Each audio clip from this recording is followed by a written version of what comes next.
Vous avez vu le sujet de la soirée face à la souffrance. Alors forcément, dès qu'il est question de la souffrance, nous avons tous des choses à dire, des choses à raconter, des expériences ou peut-être même des situations présentes de souffrance. Ça fait qu'il y a toutes sortes de souffrances, des souffrances physiques, des souffrances morales, des souffrances affectives, parfois même des souffrances spirituelles.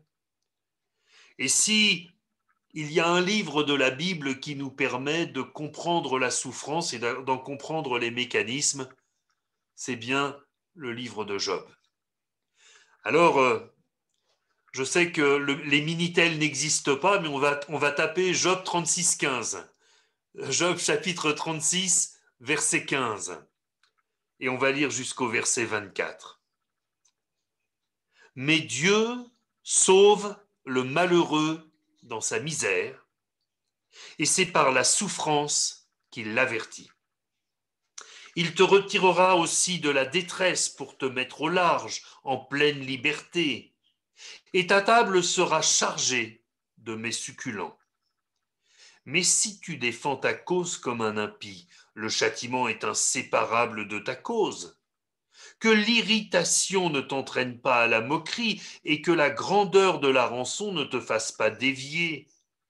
Tes cris suffiraient-ils pour te sortir d'angoisse et même toutes les forces que tu pourrais déployer? Ne soupire pas après la nuit qui enlève les peuples de leur place.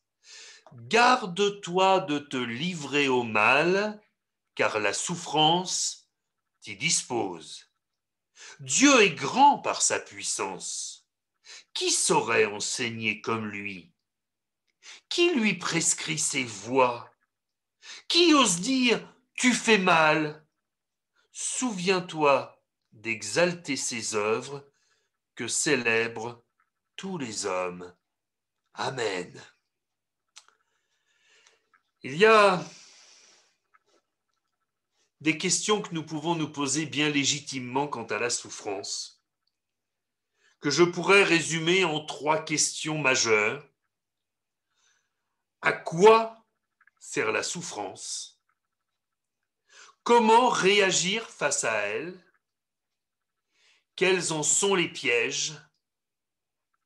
Et comment pouvons-nous réagir face à la souffrance des autres?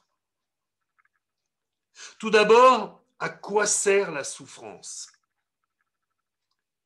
Dieu sauve le malheureux dans sa misère et c'est par la souffrance qu'il l'avertit.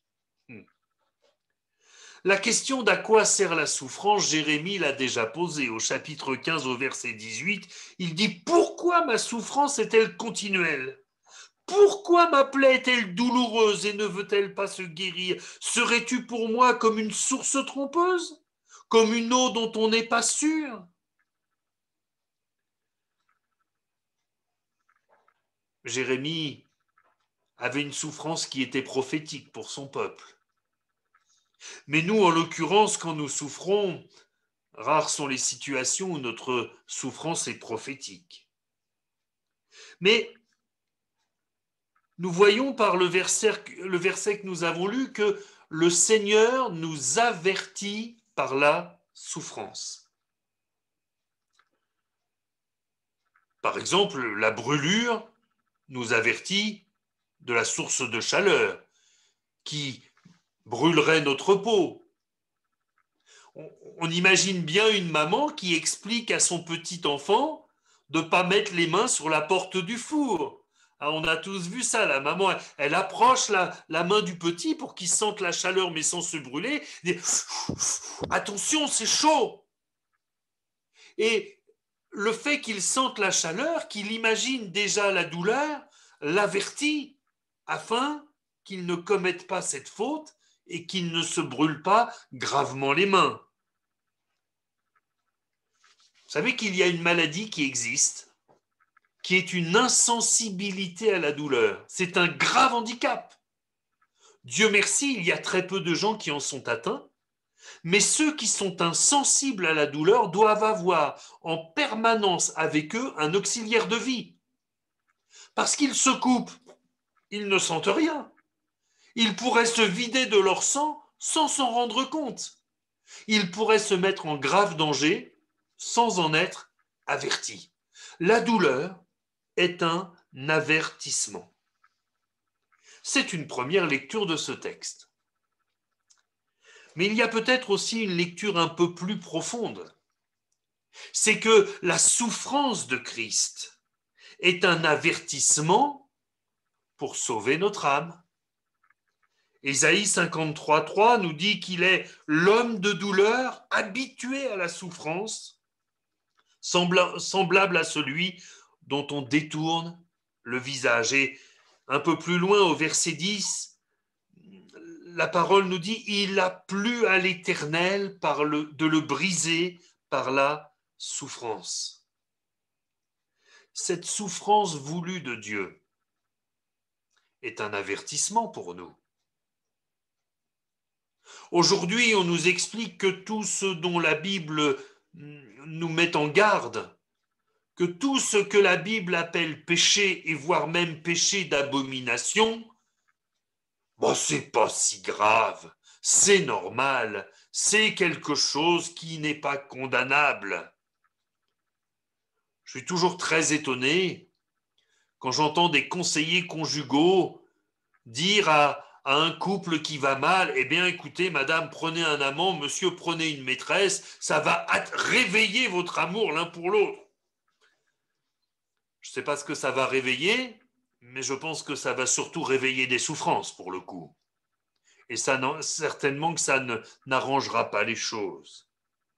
Mais quand nous voyons l'intensité des souffrances que Jésus a supportées pour nous donner la victoire sur le péché, cela nous avertit sur la gravité du péché. Et mes frères et sœurs, ne nous laissons pas comme endormir, je devrais dire comme hypnotisés par ce monde, par sa mentalité, qui nous dit que, eh bien, toutes ces choses, tout le monde le fait, rien n'est grave, rien n'est embêtant, rien n'est condamnable. Si, quand Dieu dit que c'est grave, c'est grave. Et les souffrances de Jésus nous avertissent. Comment réagir face à la souffrance quand nous y sommes confrontés? Nous avons lu, tes cris suffirait-il pour te sortir d'angoisse? Et même toutes les forces que tu pourrais déployer. Nous aimerions bien qu'il suffise de crier et de nous agiter pour que nos souffrances s'arrêtent. Les enfants font comme ça. Quand un enfant sent qu'il va y avoir un problème, des fois il pleure avant de se faire punir en se disant, en braillant, ça devrait calmer le jeu. Mais nous ne sommes pas des enfants. Nous sommes des hommes et des femmes appartenant au Seigneur. Et ni nos cris, ni nos déchaînements d'activité, ni notre agitation ne résoudront la moindre chose. Le psaume 127 au verset 2 nous dit « En vain vous levez-vous le matin, vous couchez-vous tard, et mangez-vous le pain de douleur. Il en donne autant à ses bien-aimés pendant leur sommeil. » Ça ne veut pas dire qu'il ne faille faire aucun effort. Nous reviendrons aux efforts plus tard. Mais la priorité est bel et bien de tout confier au Seigneur et de le laisser faire. Et de lui faire confiance.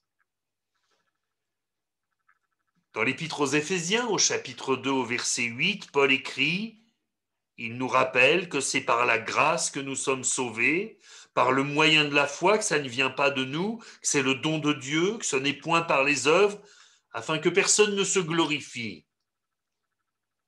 Quand il est question d'être sauvé, il s'agit bien sûr de notre salut éternel, mais le terme est utilisé également pour être secouru.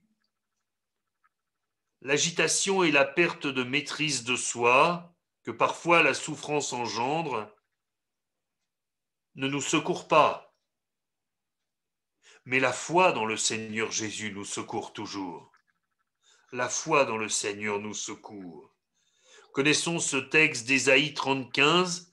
C'est dans la tranquillité et le repos que sera votre salut. C'est dans le calme et la confiance que sera votre force. Je vous l'accorde, il est plus facile d'être calme et confiant quand la mer est d'huile et que le soleil est magnifique et que le vent souffle à peine, que quand nous sommes en plein milieu d'une tempête avec des vagues plus hautes que le bateau. Mais le Seigneur nous invite à lui faire confiance. À lui faire confiance. Seul cet acte de foi nous sortira du mauvais pas dans lequel nous sommes. Les pièges de la souffrance. Garde-toi de te livrer au mal, car la souffrance t'y dispose. C'est un texte que j'aime beaucoup parce qu'il est tellement vrai. Le meilleur des toutous qui ne mordrait jamais personne. Quand il s'est fait mal, on lui fait une caresse, hop, il nous attrape la main. Oh, ça n'est pas pour nous faire mal, mais il est en souffrance. Et comme il est en souffrance, il a tendance à mordre. Eh bien, parfois, je ne sais pas si nous sommes les meilleurs des toutous, mais je sais une chose, c'est que parfois, quand nous avons mal, nous avons tendance à mordre. Nos réactions, parfois, ne sont pas bonnes.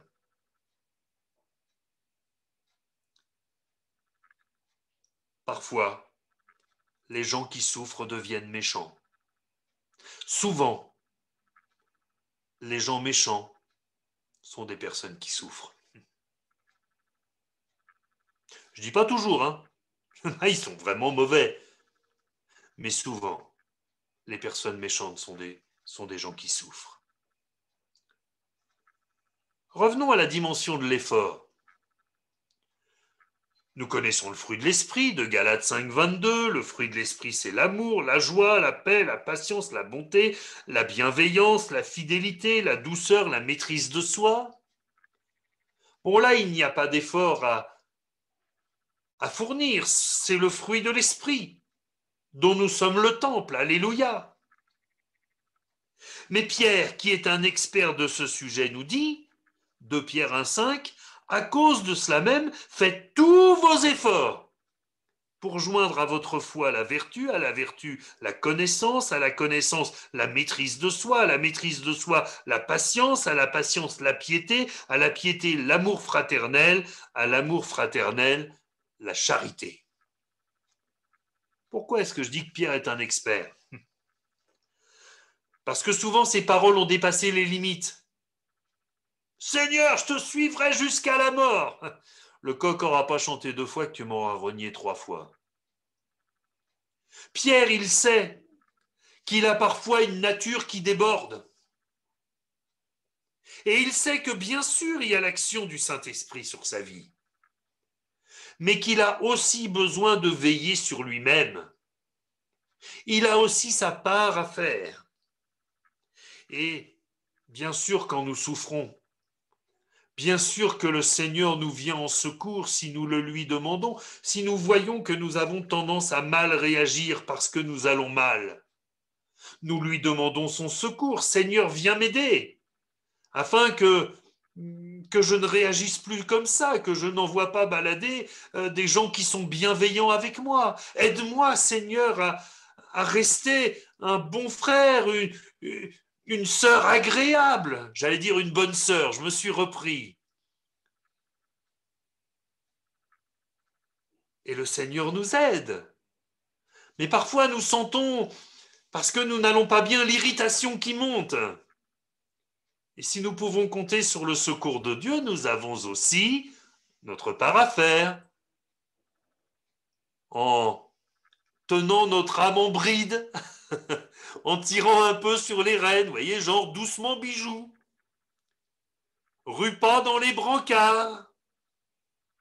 Eh oui. Ce sont les pièges de la souffrance, il nous faut, avec l'aide du Seigneur, les éviter.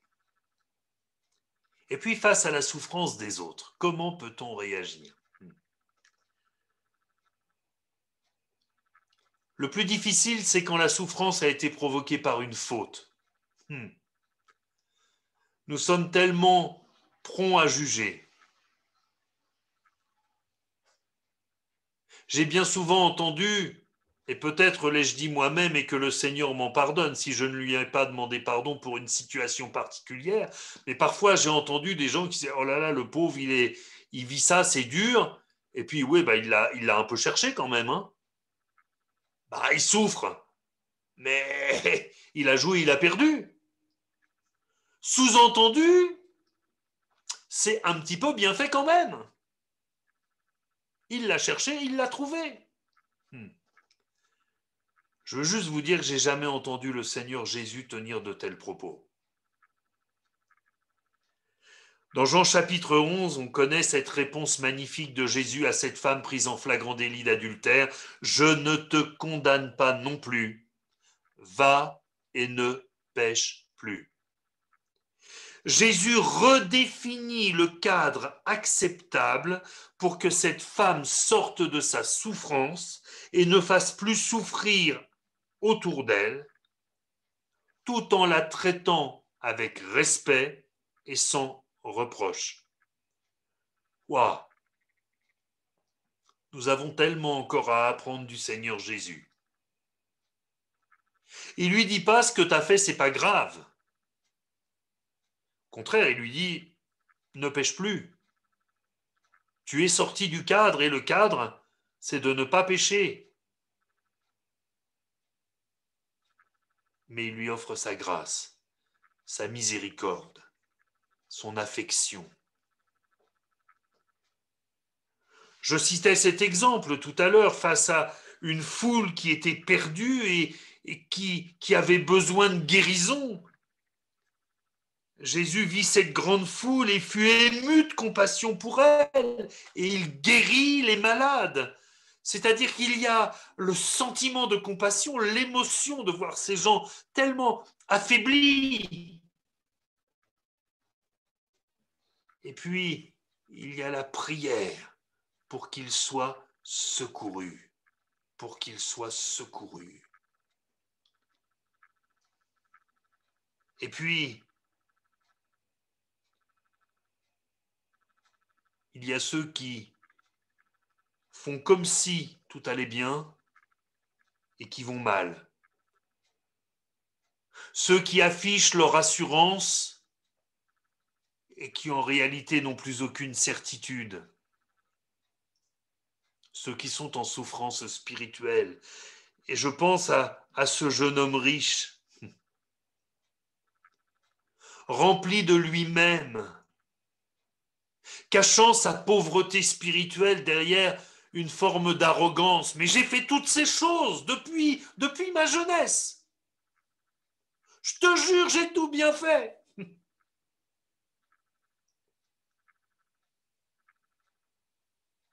Et sans doute que nous, on aurait eu du mal à aimer ce jeune garçon.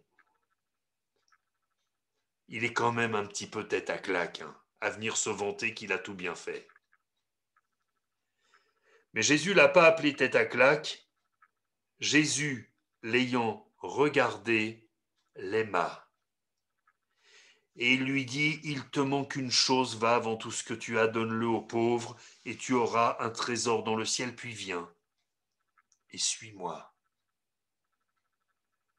L'amour de Jésus est la parole de Dieu qui invite à tout déposer, à se débarrasser de tout pour suivre le Seigneur.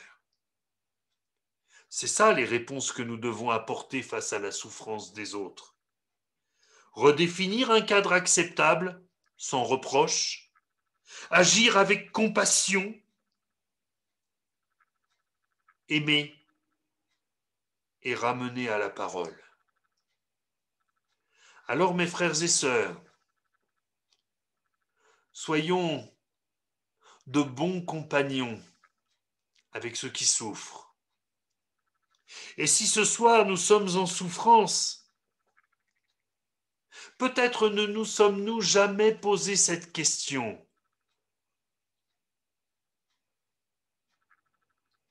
Non pas de nous dire, est-ce que ma souffrance sert à quelque chose?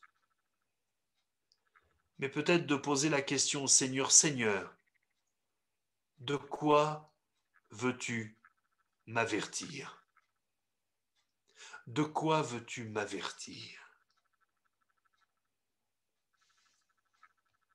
Si nous sommes en souffrance, ne nous agitons pas. Demandons la délivrance au Seigneur et attendons-la avec foi, avec confiance et dans le calme. Si la souffrance nous rend irritables, passons un peu plus de temps avec le Seigneur, afin qu'il nous adoucisse et qu'il nous apprenne à nous maîtriser. Et puis face à ceux qui souffrent, eh bien nous l'avons dit, les aimer, souffrir avec eux, les ramener à la parole. Que le Seigneur nous bénisse, mes frères et sœurs. Prions ensemble. Seigneur notre Dieu, il y a tant d'âmes chez nous et autour de nous qui sont en souffrance. Parfois peut-être avons-nous jugé les uns, peut-être n'avons-nous pas toujours compris leurs réactions, peut-être nous-mêmes dans la souffrance avons-nous mal réagi. Seigneur, nous te prions de nous faire grâce, afin que nous soyons un peuple qui progresse dans les sentiments de Christ, dans la connaissance de Dieu, dans la plénitude de l'Esprit Saint. Ô Dieu Tout-Puissant, à toi seul la gloire. Amen.